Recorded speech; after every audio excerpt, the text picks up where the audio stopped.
CBD causes a cascade of homeostasis through our entire central nervous system and our entire immune system. So why is this happening? Because, as I mentioned before, we have receptors in our physiology for CBD. This is called the endocannabinoid system. Back in medical school, we didn't even know about the endocannabinoid system.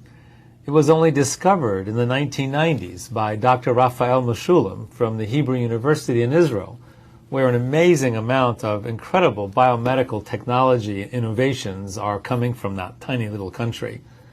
So the endocannabinoid system is a network of cells throughout our body that have receptors for CBD. In fact, there are more receptors for CBD in our body than any other kind of receptor. So the endocannabinoid system is truly the largest network of its kind throughout our entire physiology. Among other things, Dr. Mechoulam also discovered that we make our own cannabinoids in our body. This is anandamide and 2-AG. Anandamide is something that we create when we're meditating, hence it's called the bliss molecule. And 2-AG, as well as anandamide, are released in mother's milk when a child is breastfeeding. So no wonder that child is so calm and happy when they're breastfeeding.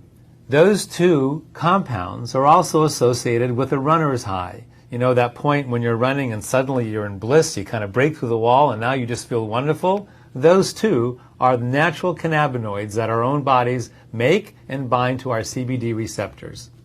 So here we have our CBD receptors in our central nervous system and in our cardiovascular system, where immune cells are constantly circulating. Of course, in our bone marrow, where the cells are actually manufactured. And, of course, in our immune organs. Our major immune organs are the intestines, the spleen, and the bladder. And last but not least, the lymph system. So our bodies are filled with CBD receptors.